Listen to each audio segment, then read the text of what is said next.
Call Tuesday, July 24th. And so we want to welcome Dr. Kurt Fisnick, who is a 30-year licensed chiropractor who shares really good information with us each and every Tuesday to optimize our health. And we work with a company called Sizzle International and often talk about products from that company that are very effective and non-toxic, which is their mission. And so welcome to the call, Dr. Kurt. Well, thanks, Andrea. Thanks for being here every week and hosting the call. You know, as I'm going through information and trying to decide each week, what am I going to do the call on? That's something I really like. I can change it. I can change up. I can change down. I can decide what the topic's going to be based on what I'm hearing from people. And Andrea, did you realize that last year was the first year that cancer actually overcame heart disease as the #1 killer in America? I didn't. Yeah, last year was the first year that happened. So heart disease is either #1 or #2 in the Western world. That's something to discuss then, isn't it? It really is. It really is. And as I was reading information this morning, trying to kind of put some things together, my goal is to live to be 110 years old, and so as I'm looking at information, one of the things that I saw was that if you make it to 110, more than likely, heart disease is going to be what's going to kill you. Yeah, right? So that's so when you're looking at somebody who's interested in longevity and anti-aging, you really have to look at that heart disease and that as one of the things that you really want to, what can you do to lower the risk, right? Right. And when we talk about heart disease, it's related to so many things because your heart, your cardiovascular system, that's what makes sure it gets nutrients to your cells, it gets the waste material out of your cells, and so it doesn't just affect the heart, but it affects the kidneys and the liver and the brain, all of that. Right. So bottom line is that I think that people don't have a real good understanding of how the cardiovascular system really works, and so I'm gonna go through that first, and I'm gonna explain that first, and then we can kind of talk about some of the problems that come up, and we can talk about why some of those problems come up, and then maybe we can talk about some ideas on what you can do to actually lower the risk of having those health problems and lower the cellular damage when you do have it. So think of it like this. When you look at the heart, it's basically it's a 4-valve pump. It's a 4-chamber pump, and what it's doing is it runs on when you hear somebody say the blood pressure is 120/80. Basically, the 80 pounds per square inch, that's the amount of blood pressure that's in the system at all times. It's pushing the blood through, it's making the blood so it diffuses out into the cells, and so at 80 pounds of pressure, the lower number is what's in there at all times. And what happens is that the heart muscles, they squeeze in kind of a sequence, and so as it's squeezing and it's pushing the blood out, it increases the blood pressure, say, to 120. So you have 120/80. So the 80 is the pressure that's in the blood vessels all the time. The 120 is the pressure that's created when the heart is squeezing. And so as this is working, you can see that if the system is not working right, it's not gonna stretch. The arteries have to be able to stretch, and and kind of absorb the shock of when the heart is pumping. And so from the heart, you have the aorta, which is the major artery that leads out of the heart, and then that splits, or we call it bifurcation, but it splits, and then that splits into smaller arteries, and each time it splits, the arteries get smaller and smaller and smaller. And so it's splitting, and it's a closed loop system. There's in this part of the system, there are no holes. Blood doesn't leak out anywhere. It's closed. And as it's wherever it splits then and it goes down to a smaller artery, all of a sudden you get down to the tiny arterioles, the capillaries, and that's finally where there's an opening, and that's where the red blood cells can get out. Before that, it's a closed system. There is nothing for blood to leak out of the arteries unless there's something wrong, and we'll talk about that. And then once it gets out, so once it gets out to the capillaries, then there's the blood gets out, it gets into the cells, it supplies nutrients and oxygen to the cells, and then the cells push the waste material back into the system, and then that's carried back through the venules and the veins, and it carries it back to the lungs, where it gets fresh oxygen, and along the way it gets nutrients, and then it's recycled, and it just keeps recycling this over and over and over again. And the heart beats like, I mean, 100,000 plus times per day, and those arteries all have to accept that pressure. They got to stretch, and it's like, think of it like a balloon. If you're blowing into a balloon and letting the balloon deflate, then blowing into again, think of it blowing to that balloon 100,000 times plus per day, and some issues can come from that as well. But the pressure inside the blood vessels, that's the intracellular. That's what we call intracellular. And then when you hear people talk about extracellular, that's the fluid that's outside the blood vessels, extracellular. So it's out in the tissue. And so you'll hear people talking about intracellular fluid and extracellular fluid and different things like that. But that pressure should be equal, and it's basically that system is just working the way it's supposed to be working.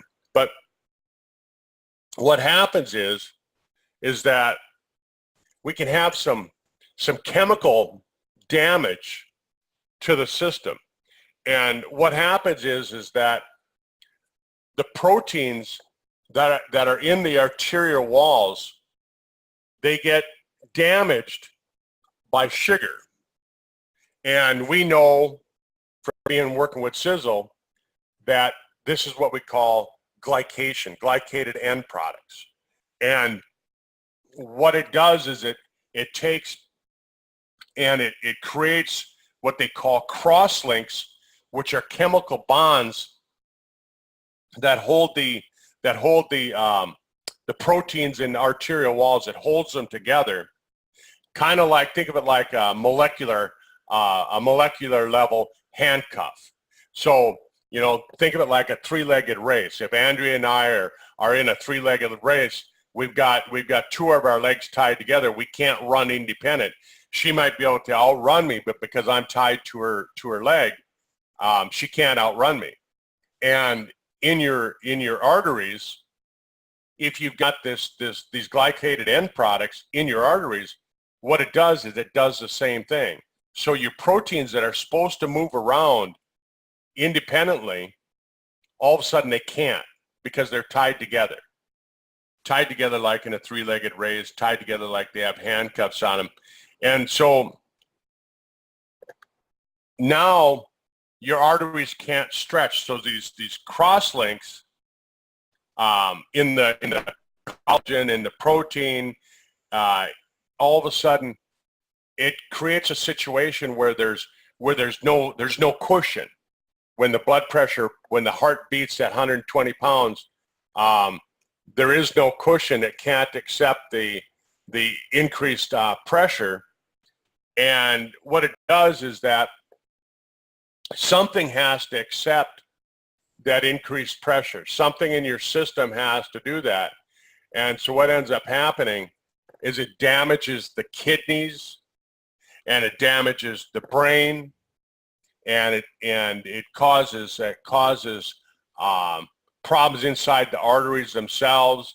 They actually start to get plaquing, and this plaquing is caused by cholesterol, because your liver is actually trying to fix things, and so it deposits cholesterol into the little tiny tears that were created in the system. And as it does that, a biofeedback system in your body works through the brain, and it says, hey, there's something going on here. These arteries aren't stretching the way they're supposed to. And so what the biofeedback system does is it tells your body to increase the pressure.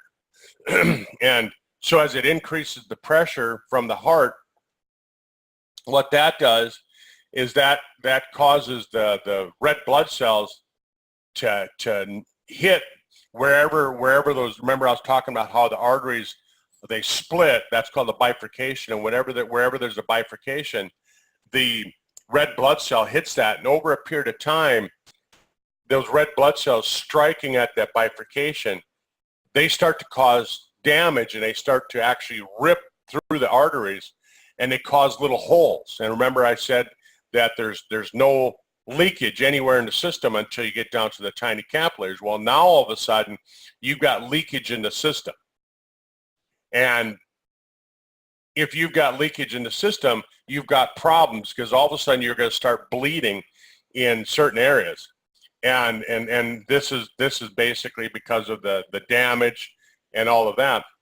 So then your biofeedback system again picks up on that, and it causes the liver to release even more cholesterol. So you can see cholesterol is actually your body's way of fixing something that's going wrong.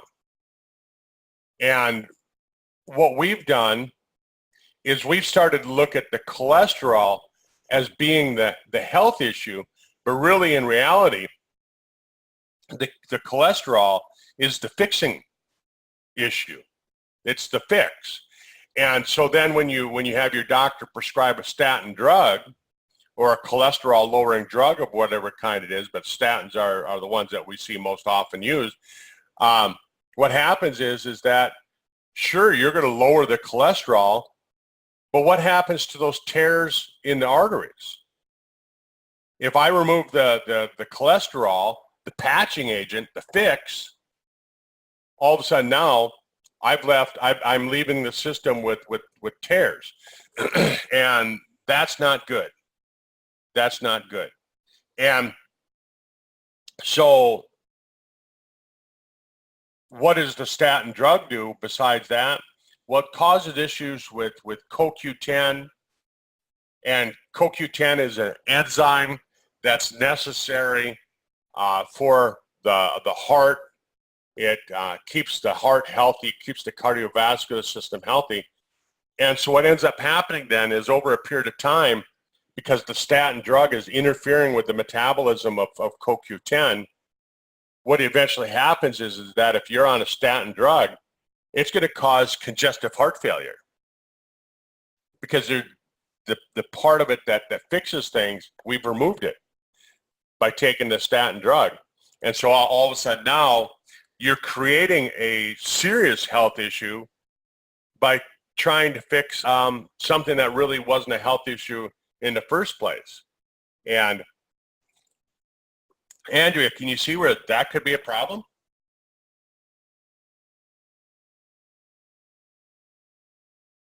And anyhow, it is a problem, but we can also have some other things going on too. Remember how I was saying that your arteries, when you're pumping the blood through there, it's, 80 pounds of pressure, then it's 120, 80, 120, 80, 120, 80, 120.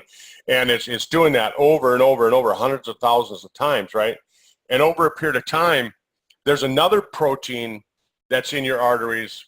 It's a stretchy protein, and it's called elastin. Elastin, right?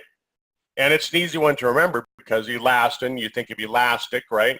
If you've got, some clothes that's got elastic, like elastic waistband, and you stretch that, and you stretch it, and you stretch it, let it go back to shape, stretch it, let it go back to shape. Eventually, over a period of time, the stretchiness kind of goes away, and the waistband starts to have it's bigger than what it was in the beginning. And that's because the elastin, it starts to fray and it starts to break. And so this can lead to issues as well. So this can cause the arteries to have tears in them as well. So you've got the cross links, which is caused by the sugar, and that causes rigid arteries, and it causes kidney damage, it causes problems with the brain, increase your risk of stroke. Then you have the elastin that just basically wears out over time because it's just, being stretched so many times, and that causes wear and tear, and that causes cholesterol to be deposited into the arteries as well. And then, you can just see where all of these things kind of work on top of each other. And then we've got, this extracellular garbage that gets deposited, and it causes plaquing, and this plaquing, these toxins, they cause this plaque, and that can lead to issues. And one of the biggest issues that we're seeing today, it's actually, I believe, I just read the other day that it's the 6th leading cause of death in the United States is Alzheimer's disease. And so these aggregates form in the heart, they form in the brain, and causes some major issues. And this garbage is actually, remember I was talking earlier about people who survive over the age of 100 and they die from different kinds of heart disease. This is actually the main cause of the heart disease that causes the problem. And so as we're looking at all these different things, and I'm kind of looking at time because I want to make sure that I get done on time, but the cells have a normal system, and within the immune system, the body is supposed to take and recycle these different things. And so what happens is that as it's recycling, the broken down pieces, they go into what we call lysosomes, and these lysosomes are supposed to work almost like an incinerator. They're supposed to burn everything and break it apart. But when it doesn't break it apart, when it doesn't do what it's supposed to do, then all of a sudden these parts, they start to accumulate as well. And so this is partially related to the immune system, because the macrophages, what happens is that they protect the blood vessel, kind of think of like little Pac-Man running through there and eating up all these toxins, eating up the bad sugar, eating up the cholesterol and all of that, and swallowing the garbage and sending it to the liposomes. And as you get so much of this accumulation, and also because of aging, what ends up happening is that the thymus gland doesn't convert the stem cells into macrophages. So here we hear the word stem cells again, and we talk about that when we're talking about the H pill. And so how does it actually help the cardiovascular system? And so as you have these dead and dying and these sick macrophages that are building up, all of a sudden you start to have this atherosclerosis. And these lysosomes, they'll contain all of this garbage until they get so full. And again, think of it like a balloon. All of a sudden you start putting too much, or think of it like a garbage bag, right? If I take and I'm putting too much garbage into a garbage bag, eventually the garbage bag is going to rip. Well, in your body, the lysosome, or that garbage bag, when it rips, it releases this garbage back into your system. And those are what we call, or we know as clots blood clots. And these blood clots, when they break loose like that from the garbage bags that opened up, what ends up happening is it causes heart attacks and strokes. And so you can see all of this. Where does it come back to? It comes back to really a lot of things having to do with toxicity. And a lot of times I think people think when I say toxicity, they're thinking of like toxins like pesticides, Roundup, things like that. But when you take a look at it, sugar is probably the worst toxin that we get exposed to. And the reason why I say it's the worst is because most of us don't really think of sugar as being a toxin. Most people don't think of sugar as being a toxin. A lot of people are drinking Mountain Dew for breakfast, right? How much sugar is in a Mountain Dew? A lot of people are drinking soda for lunch and for dinner and all these different things. And then we start looking at the low-calorie sweeteners, the artificial sweeteners, and those are in a lot of ways actually worse because it still tells your brain that there's a sweetener there, but your body just doesn't know how to get rid of it. That's why it's low-calorie, because a calorie is measured in how much energy it is when it burns, but when it's low-calorie, it just means that your body doesn't know how to get rid of it, doesn't know how to burn it. So then that's going to accumulate, and that's actually going to cause more issues. And so the biggest thing that we can do to lower the risk of heart disease and all these different things, even Alzheimer's disease and dementia, is change your diet. Change your diet. Lower your carbohydrate intake. And, carbohydrates, it doesn't just include bread and cereal and things like that. Carbohydrates, even celery, breaks down into a carbohydrate. And so we have to look at those things, and that would be the first step on anything. And I really think any disease at all, like I was talking to my friend Rod this morning, and he suffers from an inflammatory arthritis. And I told him, I said, first thing you need to do is you need to change your diet. You need to lower your carbohydrate intake. And because we just weren't designed to eat that. I was reading another article this morning, and they said that a lot of researchers are looking at a starvation diet as actually being one of the tools to anti-aging. So that's why intermittent fasting really seems to work. But we really want to talk about that. So Andrea, if you want to unmute yourself, let's talk about some of the Sizzle products and what they'll do. The age pill is probably the first one I want to talk about because, like I was talking about earlier, you've got the sugar, and what does the sugar do? It causes those cross links, those handcuffs, the molecular handcuffs. It's causing the three-legged race to happen in the proteins in there.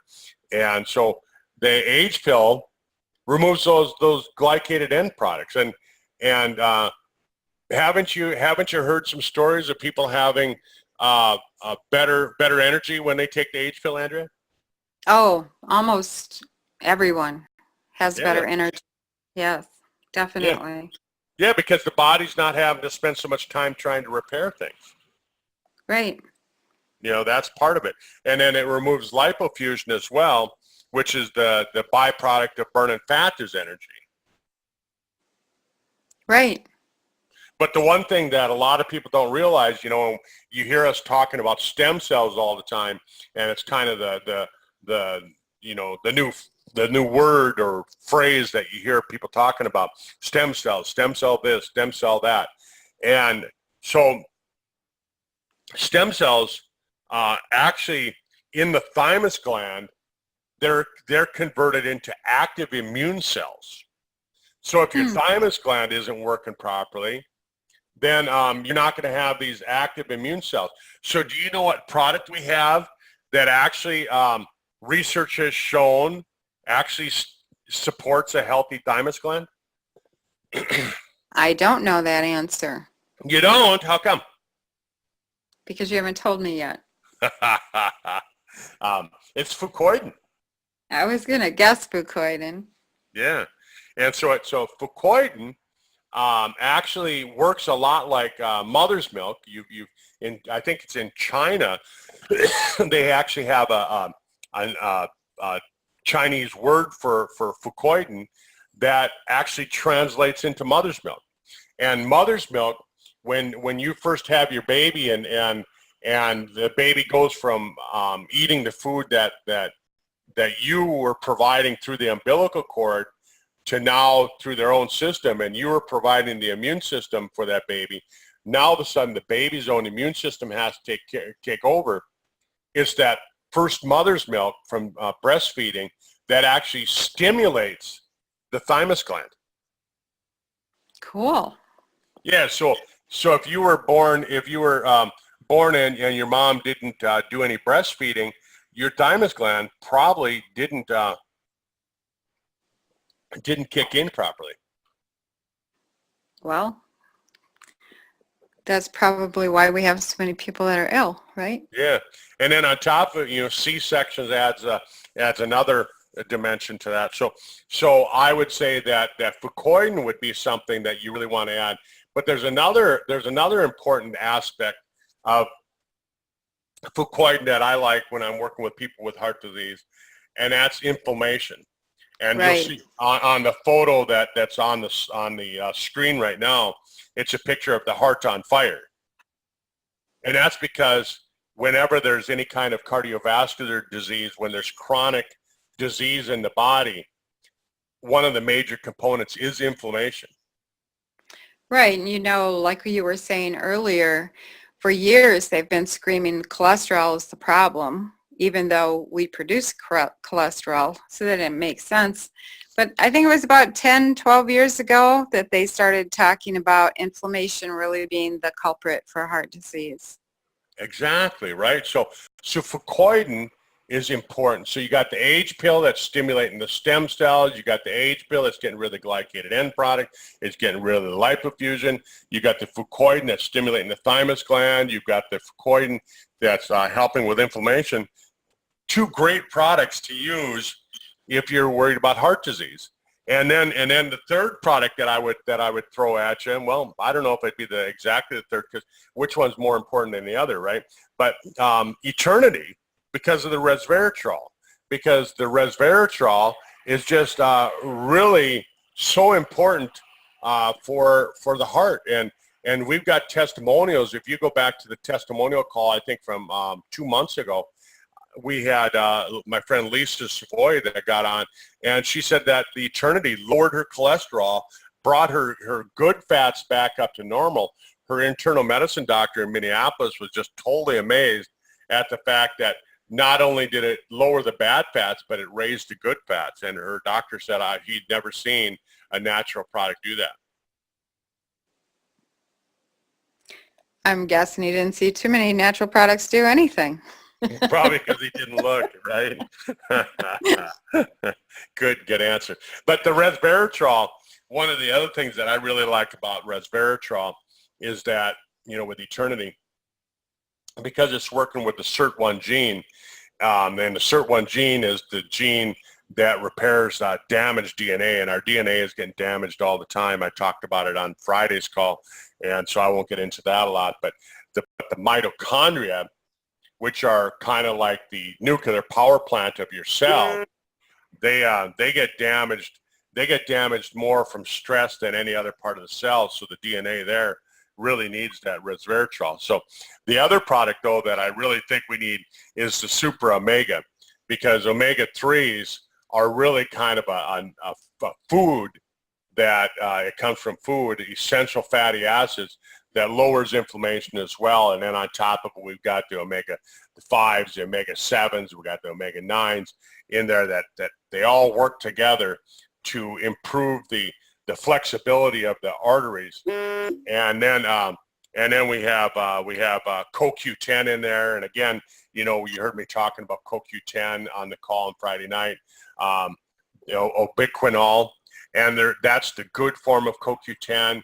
There's other forms of CoQ10 that are cheaper, and you'll find a lot of these companies, like when you go to these supermarket brands, they'll use a cheap form of CoQ10 that really doesn't get the job done. It doesn't work. We had the good stuff, and we put it in the Super Omega, and the reason that we did that was that way you don't have to go out and buy 6 different formulations to get this and that. And even Mayo Clinic has an article that said that CoQ10 helps to lower blood pressure. and then we look at Spectramax. Spectramax is just loaded with minerals. We've got 74 essential trace minerals that your body needs, and minerals help to balance the alkalinity, but it also helps with all the biological processes in your body, and we need all of those different minerals. And then we look at Body Shield. And Body Shield, again, I talked about this on Friday. I won't get into a whole lot, but scientists consider it to be, consider the ingredient in there. It's called fulvic acid, or fulvates. They consider fulvates to be one of the miracle molecules. And the reason why is because it works so good. The fulvates, what they do is they move nutrients in and they pull garbage out. So they move nutrients into the cell and they pull garbage out. And by doing that, again, it balances the pH, and we hear all these people, kind of another one of the buzzwords besides stem cell being a buzzword, we hear alkalinity being a buzzword. And so Body Shield helps create the alkalinity, the alkaline environment. And according to the, Dr. Otto Warburg, the 1939 Nobel Prize, I mean, he basically said you couldn't get sick if you had your balanced pH. So really, really good, important product. And then we have Super Detox, and that one is really, it's a detox booster for the liver and the gut. Get that junk out of your system, get it out of there. And there's a whole lot of other really good things that come from taking that. And then we can't talk about inflammation without talking about the digestive system. If you've got chronic inflammation, chances are your colon, the lining in your colon is inflamed, and so Balance D is really important with all that. And then finally, and I probably shouldn't have saved it for the last one, but for Restore, because back in 1998, the Nobel Prize was given to a scientist or a group of scientists for their work with L-arginine. And they found that L-arginine helps to rebuild nitric oxide levels in the body. And what that does, it makes the arteries, again, so they're flexible. And you start to see all of these things kind of working together. You start to see that there's a sort of a synergy between all of them. One's really not any better than the other one. This one's not any better than that one. We need them all. And so you need the For Restore because of that, because it helps with that flexibility again, and making sure that the arteries don't get hard, they don't get that atherosclerosis. Helps out with preventing those abnormal cross links, those handcuffs between there, and fixing the damaged elastin, the stretchy proteins. So Andrea, I mean, I'm just gonna ask you, I mean, I know I threw a lot of stuff at you, and maybe it was too much terminology or too in depth, but after hearing it, what kind of questions would you have?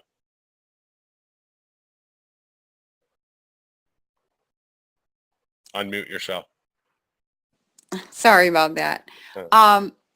One question would be, let's say I'm someone out there listening to this call and I do have heart disease, or I have some heart complications, circulatory system complications, and you mentioned 4 or 5, 6 products there. Out of those, which 1 or 2 would you start with and suggest that people get going with, when they can't afford to get all 5 or 6 different products? Yeah, right. Which one's the best is what you're asking me, right? Yes. Yeah. Well, I think that you got to put the fire out. I think that's the most important thing. You got to put the fire out. So I would say, in my opinion, Fucoidan would be the number one product for that. Fucoidan would be. And I love Fucoidan for many reasons. yeah, I think that would be the number one product. You know, and I know everybody's expecting me to say the H pill would be the number two. You probably expect me to say it was number one, but I would probably say that and it's tough because which one is really more important, right? You've got the omegas, you know, that help with inflammation as well, and so I might throw the omega in there as being number two, but yet at the same time, I've seen so many great testimonials with Eternity. So, you know, if you're trying to save money, what I would tell you to do is this: don't try and buy one or the other. Perhaps buy all three, but then to keep your costs down, don't take a full dose. Instead of taking a full dose of Fucoidan, instead of taking a full 1 ounce shot glass, take 3/4 of a shot glass. Right now, you're going to make it last. You're going to make it last 25% longer. You're still getting You're still getting more Fucoidan than you would if you bought any other Fucoidan product on the market. and now that would mean that now you can afford to get some of the Eternity. And again, take a 1/2 ounce or take 3/4 of an ounce. It's still going to be better than buying any other product of its kind. It's better than buying any other type of resveratrol. And so, you know, cut back on that a little bit and just take, you know, 1/2 or 3/4 of a dose. And then with the Super Omega, you know, cut back on that a little bit. Now you're getting all three. You're going to get the benefits of all three. You might not get the same effect as if you took and took it all at full dosage, but you're still going to get the benefits from it.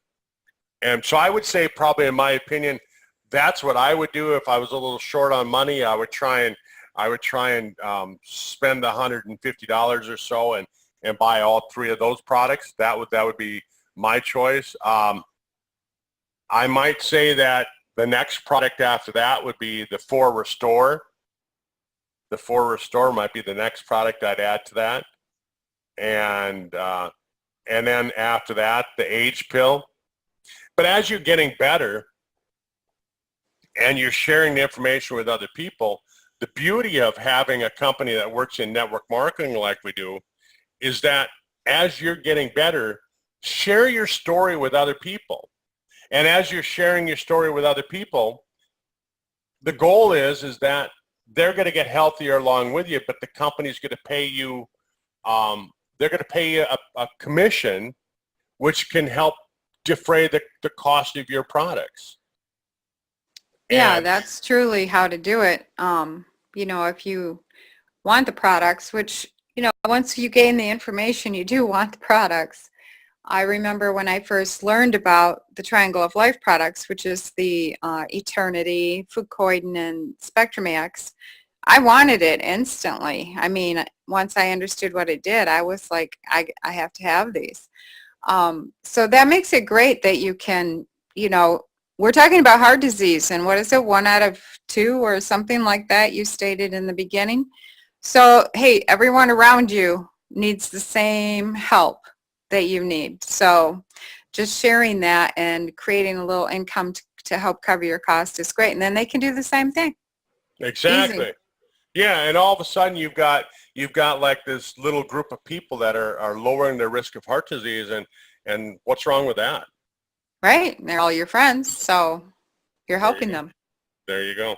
Well, Andrea, I'll let you close out the call. I know I went overtime by a little bit again today, and I apologize to everybody for that. Thanks for being here with us, and thanks for listening and sharing the information. So I'm going to hand it over to you. Okay, well, thank you, Dr. Kurt Fisnick, for sharing that information. I learned some new information from what you shared today, and I appreciate that. I hope everyone was appreciative of the information that gets shared on these Tuesday doctor calls. And we invite you to just tune in every Tuesday at noon Eastern Time to learn something new. there's a different topic, and sometimes there's guest speakers, and I think you'll enjoy it. Have a great week. Thanks, Andrea. Thanks, everyone.